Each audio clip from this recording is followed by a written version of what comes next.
Saya melepas cincin tunangan tepat di tengah pesta lamaran. Saya meletakkannya di atas meja, di depan puluhan kerabat dari kedua keluarga. Lalu saya berkata satu kalimat yang membuat seluruh ruangan membeku. Saya menikah bukan untuk menjadi pembantu di rumah orang. Tidak ada yang mengira saya berani. Apalagi di hari yang katanya paling membahagiakan bagi seorang perempuan. Tapi semua sudah melewati batas saat calon ibu mertua saya berdiri mengambil mikrofon dan mengumumkan di depan semua orang. Setelah menikah, saya harus berhenti bekerja. Kalau saya menolak, pernikahan dibatalkan. Yang paling menyakitkan bukan kata-katanya, tapi diamnya laki-laki yang berdiri di samping saya. Laki-laki yang sebentar lagi menjadi suami saya. Halo, sahabat.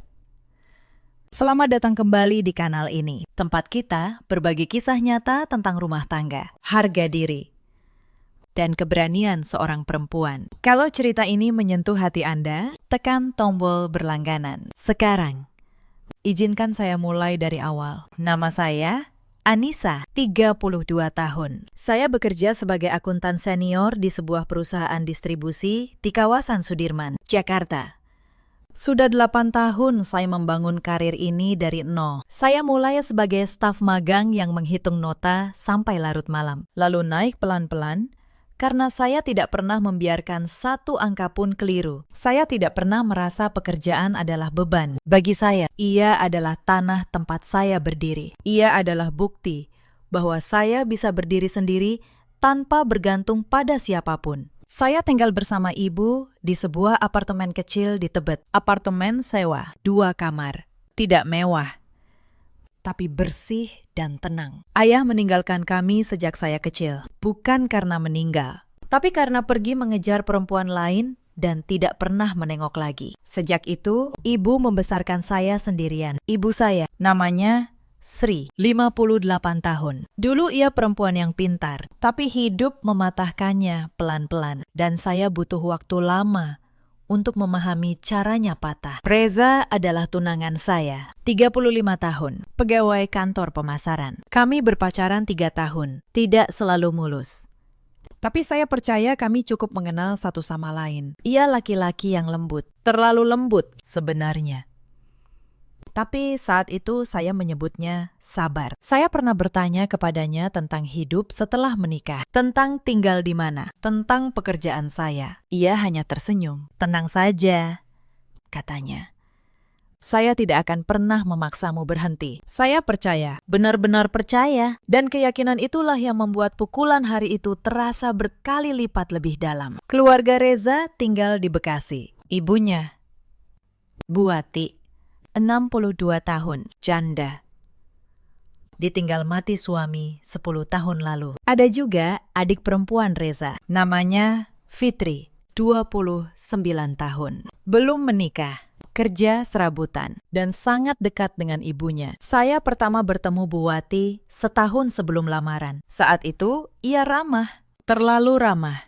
Ia memuji masakan ibu saya, memuji pekerjaan saya, bertanya berapa gaji saya. Saya pikir itu basa-basi orang tua. Saya tidak tahu. Itu sedang menghitung. Sebenarnya, tanda-tanda sudah ada sejak awal. Saya hanya memilih tidak melihatnya. Beberapa bulan sebelum lamaran, kami makan malam bersama di rumah Buati. Saat itu, ia bertanya sambil tersenyum. Anissa, nanti kalau sudah menikah, masih mau kerja jauh-jauh ke Sudirman? Capek. Loh, lebih baik di rumah saja, urus Reza. Saya menjawab sopan bahwa saya menyukai pekerjaan saya. Senyumnya memudar sedikit. Tapi ia tidak melanjutkan. Saya menoleh ke Reza, dan ia hanya menunduk ke piringnya. Diameter. Saat itu saya pikir ia hanya canggung. Sekarang saya tahu itu adalah diam yang sama, yang nanti akan menghancurkan saya di hari lamaran. Dalam perjalanan pulang malam itu, saya bertanya pada Reza, tadi ibumu serius soal pekerjaan? Ia tertawa kecil. Ibu cuma khawatir kamu capek. Nanti saya bicara. Kok? Tenang. Selalu nanti. Selalu tenang. Saya membiarkan diri saya percaya karena saya mencintainya dan karena saya tidak ingin pernikahan saya dimulai dengan curiga. Itu kesalahan saya, tapi juga pelajaran yang paling mahal. Lamaran kami diadakan di sebuah restoran kelas menengah di Tebet. Tidak mewah, tapi cukup. Satu meja sekitar 5 juta. Ada 10 meja. Ibu menabung berbulan-bulan untuk acara itu. Ia tidak tidur semalaman memeriksa daftar tamu. Karena baginya, lamaran putrinya tidak boleh ada cacat sekecil apapun. Pagi itu saya duduk di ruang rias. Saya menatap diri di cermin. Mengenakan kebaya merah, riasan tipis. Jantung saya berdebar karena bahagia. Reza mengirim pesan, "Kamu cantik sekali. Sebentar lagi saya jemput." Saya tersenyum. Saya pikir hari itu adalah awal dari hidup yang saya impikan. Saya tidak tahu, malam itu saya justru akan pulang sendirian dengan jari tanpa cincin. Acara dimulai meriah. Orang tua dari kedua pihak memberi sambutan. Doa-doa, hadiah. Saya dan Reza berdiri bergandengan, menerima ucapan selamat. Semuanya persis seperti yang saya bayangkan. Sampai Bu Wati meminta bicara. Awalnya saya kira ia hanya ingin memberi nasihat, seperti orang tua lain. Tapi begitu ia mengambil mikrofon, tatapannya lurus ke arah saya. Dan saya merasakan ada yang tidak beres. "Hari ini hari bahagia," katanya. Suaranya tenang, tapi jelas. Tapi saya ingin satu hal disepakati sebelum semuanya resmi. Seluruh ruangan diam. Saya merasakan tangan Reza di samping saya sedikit menegang. Tapi ia tidak bicara. Bu Wati melanjutkan, "Di keluarga kami sudah jadi kebiasaan. Menantu perempuan tidak bekerja di luar. Perempuan mengurus suami, mertua, dan anak. Jadi setelah menikah, Anissa akan berhenti dari pekerjaannya." Saya terpaku. Jantung saya seolah berhenti beberapa detik. Saya menoleh ke Reza, berharap ia menggeleng, menjelaskan sesuatu. Tapi ia hanya menunduk. "Diameter." Bu Wati belum selesai. Saya katakan ini sekarang, biar nanti tidak ada keributan. Kalau tidak setuju, ya tidak usah dilanjutkan. Daripada buang waktu, kedua keluarga. Saya mendengar bisik-bisik. Ada yang menatap saya dengan kasihan. Ada yang penasaran, ada yang menunggu. Ingin tahu bagaimana saya akan menjawab. Ibu saya duduk di meja depan. Tangannya memegang gelas air bergetar. Wajahnya pucat. Telinga saya berdengung. Tapi anehnya, saya tidak menangis. Saya tidak panik. Saya justru menjadi luar biasa dingin. Pelan, saya melepas tangan saya dari genggaman Reza. Ia terkejut. "Anissa, kamu." Saya tidak menjawab. Saya membungkuk. Melepas cincin tunangan yang dipasang kurang dari 10 menit lalu. Semua mata tertuju pada saya. Tidak ada yang bicara. Tidak ada yang berani. Saya meletakkan cincin itu di meja, tepat di depan Bu Wati. Lalu, saya angkat kepala, menatap lurus ke matanya. Suara saya jelas, tidak bergetar. Saya menikah bukan untuk menjadi pembantu gratis. Di suatu sudut, terdengar tarikan nafas pelan. Reza mulai bicara. "Anissa, apa yang kamu lakukan?" "Tenang dulu." Saya menoleh padanya. Untuk pertama kali dalam 3 tahun, saya menatapnya tanpa kepercayaan. "Kamu sudah tahu soal ini sebelumnya, kan?" Ia tergagap, dan diamnya adalah jawabannya. Saya tersenyum pahit. "Apa yang kamu janjikan pada saya?" Ia menjawab pelan. "Saya berencana bicara dengan ibu nanti. Nanti saat saya sudah berhenti kerja, saat saya sudah tidak punya jalan pulang." Bu Wati mulai naik suaranya. "Saya bicara begini karena saya ingin yang terbaik. Perempuan zaman sekarang sibuk kerja, tidak ada waktu untuk suami." Saya menatapnya lagi. Di tatapan saya sudah tidak ada lagi rasa hormat. "Kalau begitu, saya juga bicara terus terang. Saya tidak mau masuk ke keluarga yang menganggap menantu sebagai pelayan." Beberapa tamu tua mulai berbisik. "Anak muda kurang ajar." Tapi saya tidak peduli. Saya turun, berjalan lurus ke arah ibu. Ia berdiri, memegang tangan saya. Matanya berkaca. "Kamu yakin?" Saya remas tangannya. "Yakin." "Bu." Di belakang, Reza memanggil keras. "Anissa, kembali, kita bicara." Saya tidak menoleh. Saya hanya berkata, cukup keras untuk ia dengar. Tidak ada lagi yang perlu dibicarakan. Saya meninggalkan lamaran saya sendiri. Saya tinggalkan tatapan heran, gunjingan, dan sebuah pernikahan yang seharusnya dimulai, tapi berakhir di hari pertamanya. Begitu saya keluar restoran, langkah tergesa Reza terdengar di belakang. Suaranya pecah. Anissa, tunggu.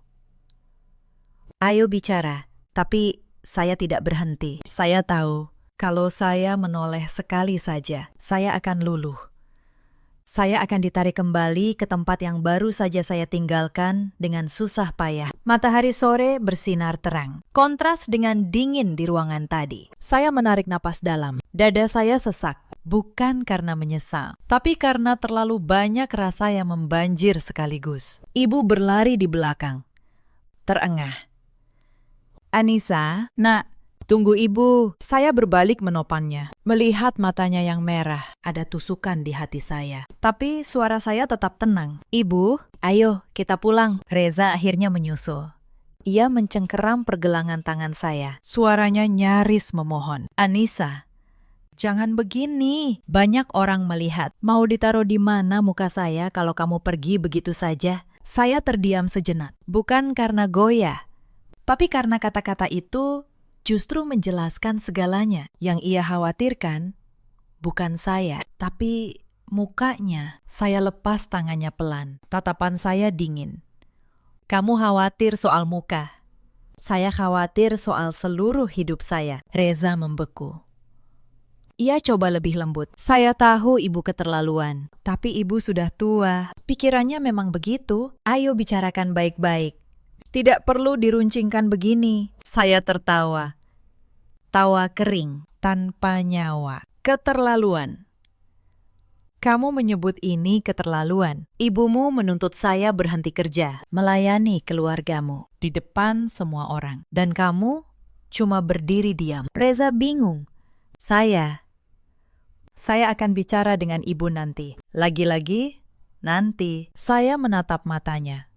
Nanti itu kapan? Saat saya sudah menikah, pindah ke rumahmu, berhenti kerja, dan tidak punya jalan pulang. Ia terdiam lagi. Kebisuan yang sama. Saya membawa ibu pulang, tapi saya tidak tahu. Malam itu baru permulaan. Karena keluarga yang merasa dipermalukan. Tidak pernah diam begitu saja. Malam itu telepon rumah kami berdering. Kami jarang memakainya. Jadi setiap dering terasa janggal. Ibu mengangkat.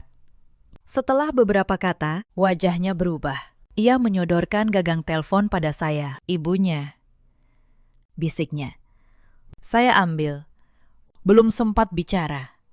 Suara melengking Buwati sudah menyerang. Hebat sekali kamu, Anissa.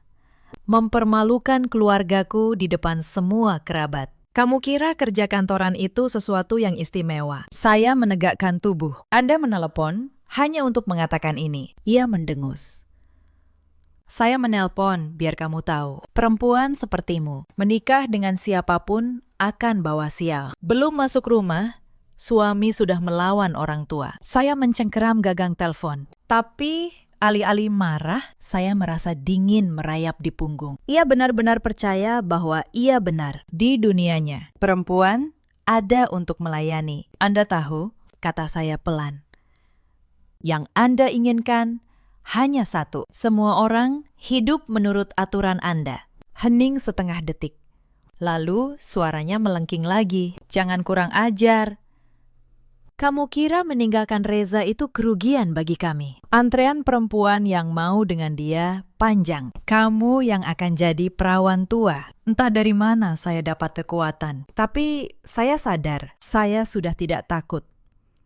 Kalau menikah dengan keluarga Anda, berarti kehilangan diri saya. Lebih baik saya sendiri seumur hidup. Saya tutup telepon.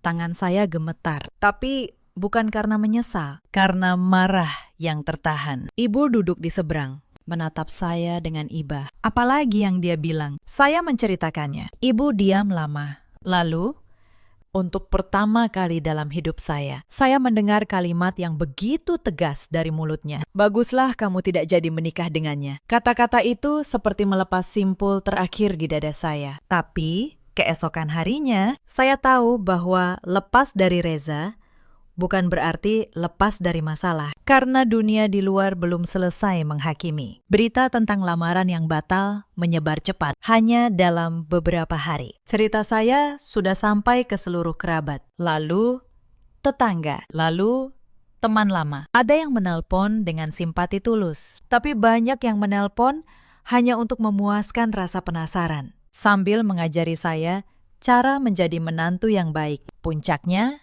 Rabu malam, saat saya pulang kerja, di dekat pintu apartemen, saya melihat tetangga kami, Tante Rini, sedang bersemangat bercerita pada tetangga lain. Melihat saya, nadanya langsung berubah manis. Oh, Anissa sudah pulang. Satu kompleks khawatir. Loh, semua sudah bagus.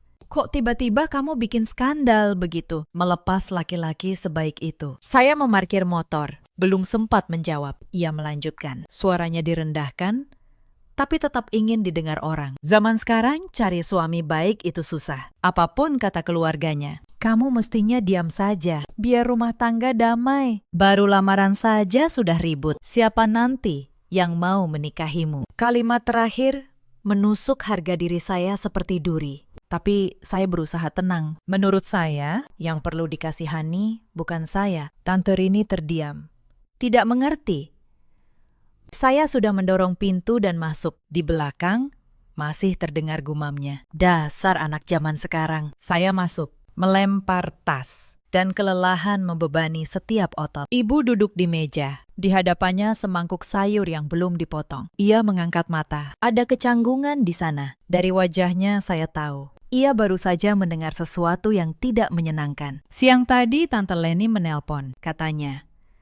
Saya memejamkan mata sebentar. Begitu lelah sampai saya tidak ingin bertanya. Tapi ibu melanjutkan. Katanya kamu gegabah. Katanya, perempuan sejati itu dinilai dari kemampuannya bersabar. Katanya, cepat atau lambat, perempuan harus berkorban. Dan tidak ada pekerjaan yang bisa menggantikan keluarga. Saya mendengarkan tanpa terkejut lagi. Ternyata, di mata banyak orang, menuntut perempuan meninggalkan karir demi rumah tangga adalah hal yang sangat normal. Begitu normal, sampai kalau seorang perempuan menolak. Ia langsung dituduh egois, keras kepala, dan tidak tahu berterima kasih. Saya menuang segelas air. Lalu menurut ibu sendiri, bagaimana? Ibu menunduk ke arah sayur. Tangannya bergerak lebih lambat. Setelah beberapa saat, ia berkata, Ibu pikir kalau kamu memang tidak bisa sabar, ya jangan dipaksa. Saya menunggu kelanjutannya.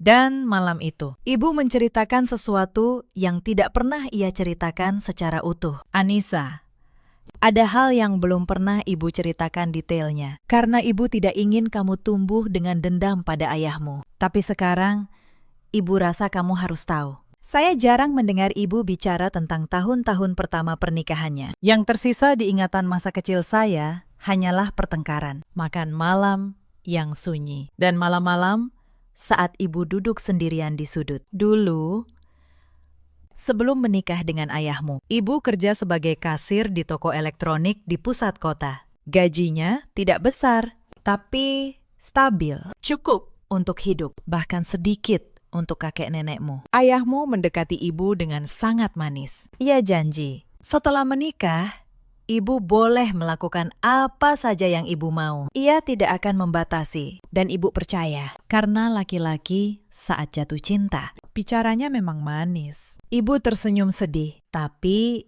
belum 3 bulan menikah. Nenekmu menyuruh ibu berhenti kerja, katanya.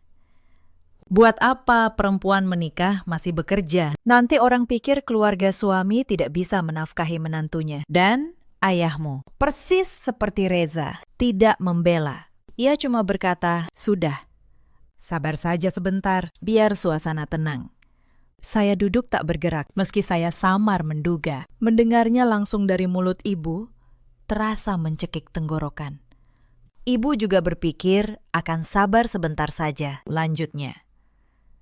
Tapi kamu tahu, kan? Sekali perempuan mengalah, ia akan dipaksa mengalah selamanya. Setelah berhenti kerja, ibu tidak punya uang sendiri untuk beli sesuatu. Ibu harus minta. Kalau hati ayahmu sedang baik, ia beri. Kalau sedang marah, ia menyindir. Duduk di rumah tidak menghasilkan apa-apa, tapi banyak maunya. Mendengar itu sekali saja sakit. Lama-lama ibu terbiasa. Dan setelah terbiasa, ibu pasrah.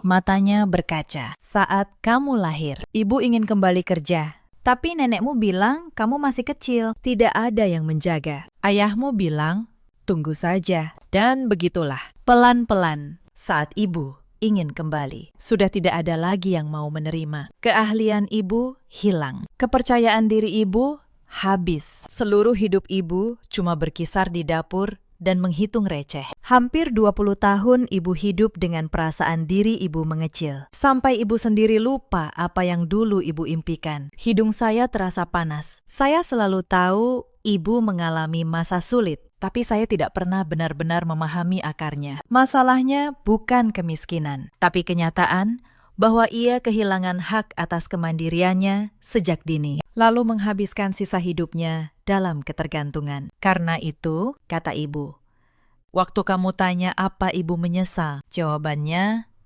iya, ibu menyesal. Karena dulu, ibu tidak punya keberanian sepertimu. Ibu takut gunjingan. Ibu takut dibilang istri buruk. Ibu takut mempermalukan orang tua. Ibu takut pada segalanya.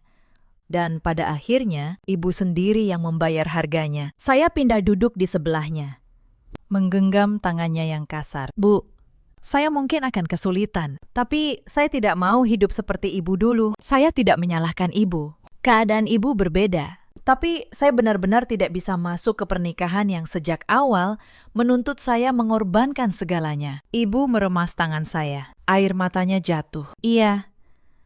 Nak, ibu mengerti. Malam itu, untuk pertama kali saya benar-benar paham mengapa saya berani melepas cincin itu di depan puluhan orang. Bukan karena saya keras kepala, tapi karena jauh di dalam. Saya sudah melihat masa depan saya tergambar di wajah ibu. 20 tahun ketergantungan. 20 tahun meminta uang untuk membeli sesuatu yang sederhana. 20 tahun mengecil sampai lupa siapa diri sendiri. Saya menolak warisan itu. Dan saya bersyukur. Saya menolaknya sebelum terlambat. Tapi keluarga Reza belum selesai. 3 hari kemudian, tante saya, Tante Leni, menelpon. Suaranya dibuat selembut mungkin. Anissa. Ibu Wati menghubungi tante. Katanya ia ingin baikan. Ia mau ketemu, ngobrol baik-baik, biar tidak ada dendam. Tante sudah atur. Besok sore di rumah tante. Datang. Ya, demi nama baik keluarga. Saya ragu. Tapi ibu menatap saya dengan harap. Mungkin memang sebaiknya diselesaikan. Nak, biar kerabat tidak terus bergunjing. Demi ibu, saya datang. Begitu saya masuk ke rumah Tante Leni, saya langsung tahu ini bukan perdamaian. Itu sidang. Bu Wati duduk di tengah, dikelilingi 3 kerabat tua. Tidak ada Reza. Di meja sudah tersedia teh, seolah semuanya direncanakan. Begitu saya duduk, Tante Leni membuka. Nah, Anissa, kita semua di sini sayang kamu. Tapi kamu memang keterlaluan kemarin. Sekarang, minta maaflah pada Bu Wati. Biar lamaran bisa diatur ulang. Saya menatap mereka satu persatu. Mereka pikir, dikepung begini, saya akan menunduk. Dulu mungkin iya, tapi tidak hari itu. Tante, kata saya, tenang. Saya datang karena saya pikir ini perdamaian. Ternyata ini penghakiman. Saya tidak punya yang perlu saya minta maafkan. Yang menuntut saya berhenti kerja di depan puluhan orang bukan saya. Bu Wati mendengus. Lihat. Kan? Sudah kurang ajar. Tidak tahu diri pula. Mana ada perempuan baik begini? Salah satu kerabat tua menimpali. Anissa. Perempuan itu harus mengalah. Tante dulu juga begitu. Pernikahan itu pengorbanan. Saya menoleh padanya, dan untuk sesaat, saya melihat wajah ibu saya di sana. Wajah perempuan yang sudah lama menelan kalimat itu sampai percaya. Tante, kata saya. Saya hormati Tante, tapi mengalah yang Tante maksud itu sampai kapan? sampai saya kehilangan pekerjaan, uang sendiri. Dan akhirnya, suara saya juga. Ruangan diam. Saya berdiri. Saya tidak akan minta maaf untuk sesuatu yang benar kalau ini yang disebut menjaga nama keluarga. Maaf, saya pilih nama saya sendiri. Saya gandeng ibu. Dan kami pulang. Di mobil, ibu menggenggam tangan saya. Tadi, bisiknya.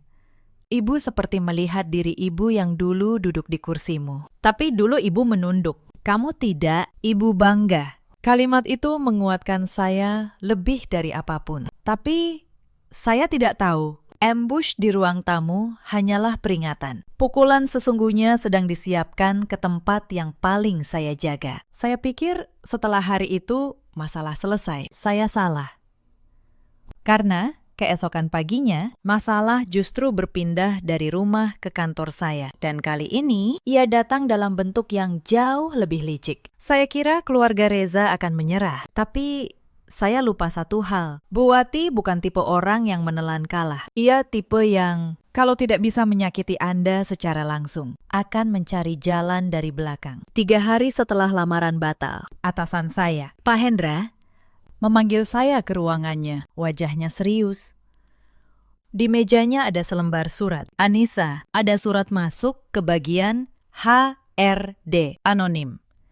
Isinya menuduh kamu memanipulasi laporan keuangan dan menerima komisi gelap dari salah satu vendor. Tanah seperti bergeser di bawah kaki saya selama 8 tahun. Saya menjaga setiap angka, seperti menjaga nama saya sendiri. Pakistan, itu fitnah. Saya tidak pernah Pak Hendra mengangkat tangan. Saya tahu, tapi tuduhan tetap harus diperiksa. Audit internal akan turun sampai selesai. Saya minta kamu tetap tenang dan kooperatif. Saya keluar dari ruangan dengan kepala berputar. Siapa yang tega? Saya tidak punya musuh di kantor. Tapi malam itu, saat saya membaca ulang salinan surat yang diberikan HRD, satu detail membuat darah saya berhenti. Surat itu menyebut nama vendor secara spesifik. Sebuah toko peralatan kantor kecil di Bekasi. Saya tahu toko itu. Saya pernah melihat namanya di kartu nama yang dipajang di rumah Bu Wati. Toko itu milik sepupu Bu Wati. Saya tidak langsung bicara. Saya tidak punya bukti, hanya firasat. Dan firasat tidak menyelamatkan karir. Yang menyelamatkan karir adalah angka. Maka malam itu saya membuka laptop dan saya mulai menyusun apa yang paling saya kuasai. Bukti. Selama 2 minggu, audit berjalan. Setiap hari terasa seperti berjalan di atas kaca. Rekan kerja yang dulu hangat mulai menjaga jarak. Ada yang berbisik di pantry, lalu diam begitu saya lewat. Seorang rekan yang dulu sering saya bantu, Rani, tiba-tiba memindahkan mejanya menjauh dari saya, seolah takut tertular. Saya tahu bagaimana rasanya dihakimi tanpa pengadilan, tapi saya menolak membela diri dengan air mata. Saya membela diri dengan dokumen. Di tengah 2 minggu yang menyiksa itu, Reza muncul. Suatu siang, ia menunggu di lobi kantor saya, wajahnya gelisah. Anissa, saya dengar kamu kena masalah di kantor. Saya tidak tahu Ibu dan Fitri akan sejauh ini. Saya menatapnya. Kamu tidak tahu atau kamu tahu, tapi diam, seperti biasa. Ia tidak menjawab. Kalau kamu benar tidak setuju, kenapa kamu di sini sembunyi-sembunyi? Bukan menghentikan mereka. Ia menunduk. Lagi, saya berbalik masuk lift. Dan saya tahu. Kehadirannya bukan untuk membela saya, hanya untuk menenangkan rasa bersalahnya sendiri. Saya cetak setiap rekening koran, setiap nota, setiap email persetujuan pembelian selama 3 tahun terakhir. Saya susun rapi dalam satu map tebal. Saya pilah per vendor, per tanggal, per nomor faktur, dan toko milik sepupu Bu Wati itu. Saya periksa paling teliti. Hasilnya jelas. Perusahaan saya tidak pernah sekalipun bertransaksi dengan toko itu. Tidak ada satu faktur pun. Tuduhan itu bukan hanya bohong. Ia bohong yang ceroboh. Tapi saya tidak berhenti di situ. Saya tahu. Membantah saja tidak cukup. Saya harus tahu siapa yang mengirim surat itu. Maka saya minta bantuan teman lama saya, Dimas. yang bekerja di bagian dokumentasi. Saya minta ia melacak amplop surat anonim itu. Stempel pos. Dari mana ia dikirim? 2 hari kemudian, Dimas menemui saya dengan wajah aneh. Anissa, suratnya dikirim dari kantor pos Bekasi Timur. Dan ini yang lucu, pengirim lupa. Ada nomor resi di bagian dalam amplop kedua. Nomor itu terdaftar atas satu nama. Ia menyodorkan secari kertas. Saya membaca nama itu. Fitri, adik perempuan Reza. Saya menatap kertas itu lama. Bukan Buati yang menulis, tapi anak perempuannya atas suruhan ibunya. Mereka pikir kalau saya berani mempermalukan keluarga mereka di pesta, mereka akan menghancurkan satu-satunya hal yang membuat saya berdiri tegak, karier saya. Dan mereka tidak berhenti di surat itu. 2 hari kemudian, seorang teman seprofesi mengirim pesan pada saya. Ia melampirkan tangkapan layar sebuah unggahan di grup akuntan seJakarta. Unggahan dari akun baru tanpa foto. Isinya menuduh saya dengan nama lengkap sebagai akuntan yang memanipulasi laporan dan layak dijauhi perusahaan manapun. Anissa, ini benar? Tanya teman saya. Saya tidak percaya, tapi orang-orang mulai membicarakannya. Tangan saya dingin. Ini bukan lagi soal satu kantor. Ini usaha menutup pintu karir saya di seluruh industri. Saya tahu siapa di baliknya, pola bahasanya, waktu unggahannya. Semua menunjuk ke arah yang sama. Tapi saya tidak membalas dengan amarah di kolom komentar. Saya screenshot semuanya. Saya catat tanggal, jam, dan tautannya. Saya tambahkan ke dalam map saya setiap serangan mereka, tanpa sadar. Sedang menumpuk menjadi bukti yang akan saya gunakan nanti. Malam itu, saya tidak tidur. Bukan karena takut, tapi karena saya sibuk berpikir. Bertahun-tahun saya melihat ibu menelan setiap tuduhan dalam diam. Sampai diam, itu menelannya balik. Saya berjanji pada diri sendiri, saya tidak akan menelan apapun. Saya akan kumpulkan, susun. Dan suatu hari, saya kembalikan semuanya tepat ke wajah mereka yang melemparnya. Saya bisa saja marah, saya bisa saja menelpon dan meneriaki mereka. Tapi saya sudah belajar dari cerita ibu. Marah yang meledak hanya menyenangkan lawan. Yang melumpuhkan lawan adalah bukti yang dingin dan rapi. Maka, saya simpan semuanya. Map tebal itu, laporan Dimas. Salinan resi. Saya tahu saatnya akan tiba. Saya hanya perlu sabar. Tapi sabar versi saya, bukan sabar versi ibu dulu. Di tengah masa audit, tekanan dari dalam kantor pun datang. Kepala HRD memanggil saya. Wajahnya tidak nyaman. Anissa, ada tekanan dari beberapa pihak agar kamu dinonaktifkan sementara sampai audit selesai. Demi citra perusahaan, katanya. Saya menatapnya tenang. Pakistan, saya hormati prosedur. Tapi menonaktifkan saya sebelum audit selesai, sama saja dengan menyatakan saya bersalah sebelum ada bukti. Apakah itu adil? Ia terdiam. Saya minta satu hal saja. Beri saya kesempatan menyerahkan dokumentasi saya pada auditor. Kalau setelah itu, saya tetap dianggap bermasalah, saya akan terima keputusan apapun. Ia mengangguk pelan.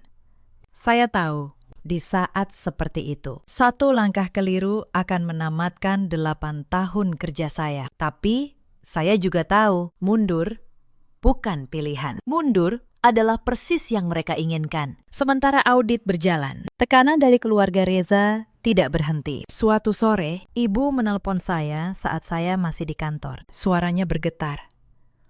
Anissa, tadi ada perempuan datang ke apartemen. Bilang dari keluarga Reza. Dia bicara keras di depan tetangga. Bilang, kamu penipu. Kamu makan uang perusahaan. Ibu sampai gemetar. Saya langsung pulang. Begitu tiba, saya lihat ibu duduk di kursi dengan tangan masih gemetar. Dan beberapa tetangga berkumpul di koridor, berbisik. Tante Rini ada di antara mereka. Wajahnya penuh kepuasan. Tuh, kan, katanya pada yang lain. Cukup keras. Sudah tante bilang, anak ini bermasalah. Sekarang, sampai diomongi keluarga calon suaminya. Saya berjalan tenang ke arah ibu, membungkuk. Memegang tangannya. Lalu, Saya berdiri, menghadap kerumunan. Saya dengar ada yang bilang saya penipu. Boleh saya tanya siapa yang bilang dan apa buktinya? Tidak ada yang menjawab.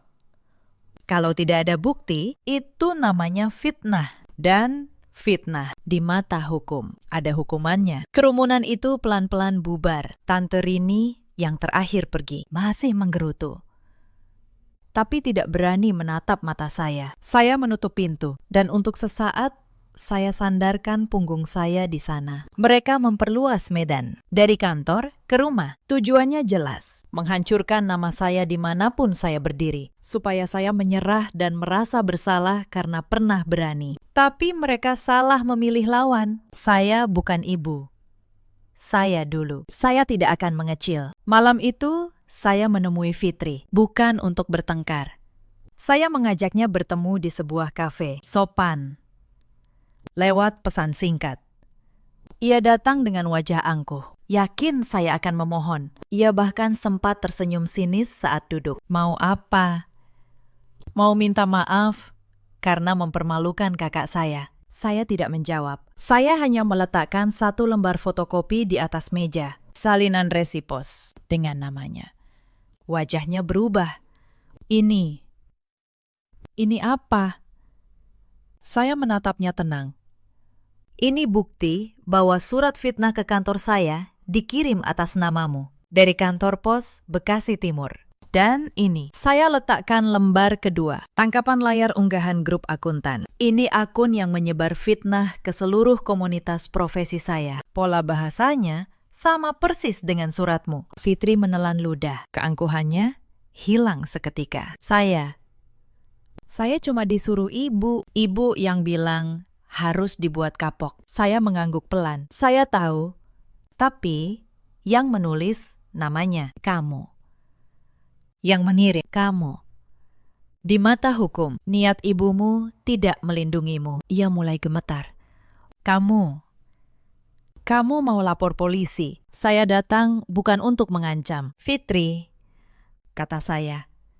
Saya datang untuk memberitahu satu hal. Saya tidak akan diam. Kalau audit di kantor saya selesai dengan nama saya bersih. Saya punya hak melaporkan pencemaran nama baik. Dengan semua bukti ini, apa yang akan saya lakukan dengan hak itu? Tergantung pada apa yang kalian lakukan selanjutnya. Ia terdiam lama. Kenapa? Kenapa kamu setenang ini? Saya tersenyum tipis. Karena saya sudah melihat kemana ujungnya. Kalau perempuan memilih takut, saya tidak akan ke sana. Saya berdiri, membayar kopi saya sendiri, dan pergi. Tidak menoleh. Di belakang, saya tahu Fitri masih duduk, menatap dua lembar kertas yang mengubah segalanya. Saya pikir itu sudah cukup mengguncang mereka. Tapi ternyata, badai sesungguhnya baru akan tiba. Dan kali ini, ia datang ke tempat di mana semua orang bisa melihat. Audit internal selesai. 2 hari kemudian, saya dipanggil ke ruang rapat. Di sana ada Pak Hendra, kepala HRD, dan 2 auditor. Di meja, map tebal saya terbuka di samping laporan audit mereka. Pak Hendra membuka suara. Anissa, audit sudah selesai. Hasilnya, semua tuduhan tidak terbukti. Tidak ada satupun transaksi dengan vendor yang disebut. Kamu bersih. Bahkan, auditor memuji kerapian dokumentasimu. Justru karena dokumentasimu, kami bisa menyelesaikan ini cepat. Saya menarik napas lega. Tapi yang membuat saya benar-benar terdiam adalah kalimat Pak Hendra berikutnya. Selama ini, saya mengamati caramu menghadapi situasi ini. Jujur, tidak semua orang bisa setenang itu saat namanya diserang. Justru karena itu, saya ingin merekomendasikanmu untuk posisi kepala bagian keuangan. Tanggung jawab lebih besar. Gaji menyesuaikan. Saya membeku. Dalam situasi seperti itu, saya bahkan tidak pernah memikirkan promosi. Saya hanya berusaha mempertahankan apa yang saya punya. Tapi ternyata, cara saya bertahan dalam badai justru menjadi sesuatu yang lebih berharga. Saya keluar dari ruang rapat dengan perasaan aneh. Bukan kegembiraan yang meluap, tapi rasa seperti baru melewati jalan yang sangat sulit. Lalu tiba-tiba pijakan saya menjadi rata dan kokoh. Tapi cerita ini belum benar-benar selesai. karena ada satu hal yang harus saya selesaikan secara terbuka. Selama berminggu-minggu, keluarga Reza menyebar nama buruk saya kemana-mana, ke kantor, ke kompleks, ke kerabat.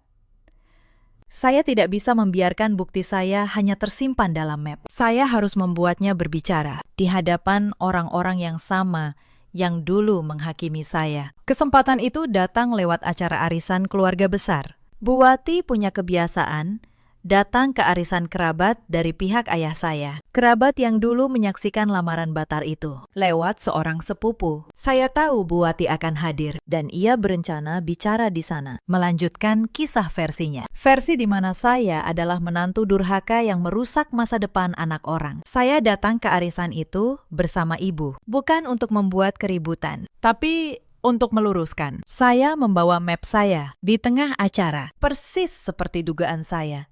Bu Wati mulai bicara. Saya cuma mau cerita, ya, supaya keluarga tahu. Anissa ini bukan cuma membatalkan lamaran. Di kantornya pun ia bermasalah. Katanya makan uang perusahaan. Untung anak saya tidak jadi menikah dengannya. Ruangan berbisik. Beberapa mata melirik saya. Dulu, tatapan seperti itu akan membuat saya menunduk. Tapi tidak lagi. Saya merasakan tangan ibu meremas tangan saya di bawah meja, seolah berkata, "Kamu tidak sendiri." Saya berdiri pelan. "Boleh saya bicara sebentar?" Semua menoleh. Bu Wati menatap saya dengan dagu terangkat. Yakin saya akan tergagap seperti dulu. Saya berjalan ke tengah, meletakkan map di meja, dan membukanya. Bu Wati benar. Ada surat yang menuduh saya makan uang perusahaan. Ini. Saya tunjukkan salinan surat itu. Adalah suratnya. Anonim. Dikirim ke kantor saya 3 hari setelah lamaran kami batal. Saya keluarkan lembar berikutnya. Dan ini hasil audit resmi dari perusahaan saya. Ditandatangani auditor independen. Semua tuduhan tidak terbukti. Tidak ada satupun transaksi dengan vendor yang dituduhkan. Saya bersih. Hitam di atas putih. Ruangan hening. Bu Wati mengangkat dagu, tapi suaranya mulai goyah. "Itu cuma kertas. Siapa yang tahu kamu tidak memalsukannya?" Saya tersenyum tipis. Saya sudah menunggu kalimat itu. Justru kalimat itulah yang membuka pintu untuk lembar terakhir. "Saya juga ingin tahu siapa yang mengirim surat fitnah ini," kata saya. Ternyata mudah. Surat itu dikirim dari kantor pos Bekasi Timur, dan pengirimnya lupa menghapus nomor resi di amplop dalam. Nomor itu terdaftar atas satu nama. Saya letakkan salinan resi di tengah meja, menghadap ke arah para kerabat. Atas nama Fitri, putri Anda. Seluruh ruangan menoleh ke arah Fitri, yang duduk di sudut. Wajahnya memerah, lalu pucat seketika. Ia menunduk. Tidak berani mengangkat kepala. Beberapa kerabat tua menatapnya dengan terkejut. Bu Wati membuka mulut, menutupnya lagi. Untuk pertama kali sejak saya mengenalnya, saya melihat perempuan itu kehilangan kata. Dunia yang selama ini ia kuasai dengan suara paling keras, runtuh dalam hening. Saya menutup map. Saya tidak datang untuk mempermalukan siapapun. Saya datang karena selama ini saya yang dipermalukan. Padahal saya tidak melakukan apa-apa. Saya hanya menolak menjadi pelayan. Dan untuk itu, keluarga ini mencoba menghancurkan satu-satunya hal yang saya bangun dengan jujur selama 8 tahun. Saya menoleh ke kerabat-kerabat yang dulu menghakimi saya. Saya tidak minta belas kasihan. Saya hanya minta satu hal. Lain kali, sebelum menghakimi seorang perempuan, karena ia memilih dirinya sendiri, tanyakan dulu, apa benar ia yang bersalah? Tidak ada yang menjawab. Tapi saya melihat beberapa wajah menunduk malu, termasuk mereka yang dulu menelepon ibu untuk mengajari saya bersabar. Saya menggandeng tangan ibu, dan kami pulang. Kali ini bukan dengan kepala tertunduk, tapi dengan punggung yang tegak. Bu Wati tidak pernah lagi menelpon. "Fitri," saya dengar.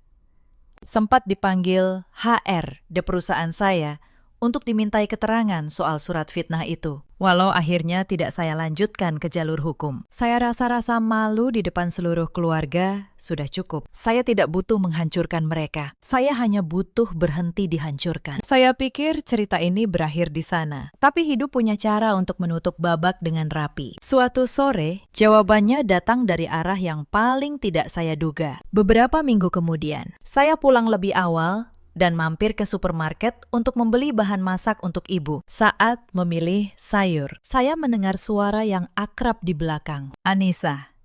Saya berbalik. Itu Reza. Ia berdiri di sana, lebih kurus. Pipinya cekung, mengenakan kemeja yang seperti sudah lama tidak disetrika. Hanya dalam beberapa bulan, ia berubah sampai hampir tidak saya kenali. Kami saling menatap di tengah supermarket yang ramai. Tapi rasanya seperti kami sendirian. Bisa bicara sebentar, suaranya pelan. Saya menatapnya sejenak, lalu mengangguk. Bukan karena masih ada perasaan, tapi karena saya ingin benar-benar menutupnya. Kami keluar, berdiri di samping pintu. Reza tidak berani menatap mata saya. Maaf untuk semuanya, katanya. Frasa itu sudah terlalu sering saya dengar. Tapi ia melanjutkan, suaranya berat. Baru setelah semua ini, saya sadar di mana salah saya. Saya tidak membelamu, tidak berani berpihak. Bahkan saya membiarkan keluarga saya menyerangmu di kantor. Saya melakukan hal yang tidak pernah saya bayangkan. Saya menatapnya. Dan untuk pertama kali, saya tidak merasa marah, tidak merasa sakit, hanya tenang. Di rumah semuanya berantakan, lanjutnya. Utang ibu menumpuk. Fitri pergi kerja ke kota lain. Ibu jarang keluar rumah sejak kejadian di arisan itu. Saya banyak berpikir, seandainya hari itu saya berpihak padamu, mungkin semua akan berbeda. Saya menggeleng pelan. Tidak, Reza. Seandainya hari itu kamu berpihak pada saya, kamu tidak akan menjadi dirimu. Masalahnya bukan pada satu keputusan, tapi pada caramu hidup. Kamu selalu memilih diam, selalu di tengah. Membiarkan orang lain memutuskan untukmu. Bahkan kalau kita kembali ke hari itu, semuanya akan terulang. Ia terdiam, lalu mengangguk lemah. Seolah baru pertama kali ada orang yang mengatakan kebenaran itu padanya secara langsung. Mungkin kamu benar, katanya. Selama ini saya pikir mengalah itu menjaga damai. Ternyata saya cuma menumpuk masalah ke orang yang saya sayang. Saya menatapnya. Untuk sesaat, saya merasa kasihan, tapi kasihan bukan cinta, dan saya tidak akan menukar hidup saya dengan kasihan. Matanya memerah. Saya tahu. Karena itu, saya datang bukan untuk minta kembali. Saya sedikit terkejut. Ia melanjutkan, saya cuma ingin bilang, kamu benar. Dan terima kasih. Sudah berani melakukan apa yang saya tidak berani. Saya tidak bertanya apa-apa. Beberapa kata cukup didengar saja. Kami berdiri beberapa detik lagi. Lalu, ia pergi lebih dulu, tanpa bujukan.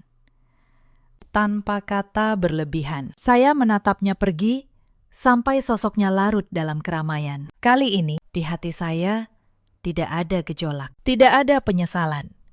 Hanya sebuah titik akhir yang sesungguhnya. Setahun kemudian, saya berdiri di balkon apartemen baru saya, menatap jalan kecil yang tenang di bawah. Saya pindah bukan karena bertengkar dengan ibu, tapi karena saya ingin lebih mandiri, memulai babak baru. Saya sudah menjadi kepala bagian keuangan. Penghasilan saya naik menjadi hampir 25 juta sebulan. Saya tidak kaya, tapi cukup untuk hidup nyaman, menghidupi diri sendiri, dan membantu ibu. Hal yang paling membuat saya bahagia bukan promosi itu, tapi perubahan pada ibu. Beberapa bulan setelah semuanya reda, saya menawarkan ibu sesuatu. Bu, dulu ibu bilang, masakan ibu selalu dipuji orang. Bagaimana kalau ibu mulai usaha catering kecil dari rumah? Saya bantu modalnya, tapi yang menjalankan ibu sendiri. Ibu ragu. Ibu sudah tua. Nak, mana ada yang mau? Saya menggenggam tangannya. Ibu pernah bilang, ibu kehilangan diri ibu karena tidak punya penghasilan sendiri. Sekarang ibu punya kesempatan mengambilnya kembali. Awalnya pesanan hanya dari tetangga, lalu dari kenalan, lalu dari kantor saya, untuk acara-acara kecil. Pelan-pelan. Dapur kami yang dulu menjadi tempat ibu mengecil, berubah menjadi tempat ia tumbuh kembali. Setiap kali ia menghitung uang dari pesanan, matanya berbinar seperti gadis muda. Untuk pertama kali dalam puluhan tahun, ia memegang uang yang ia hasilkan sendiri. Dan saya melihat perlahan punggung ibu yang dulu selalu sedikit membungkuk, mulai tegak kembali. Kadang, di waktu luang, saya teringat semua yang terjadi, bukan untuk menyesal, tapi untuk mengingatkan diri bahwa suatu kali saya pernah dihadapkan pada pilihan yang sangat penting dan saya memilih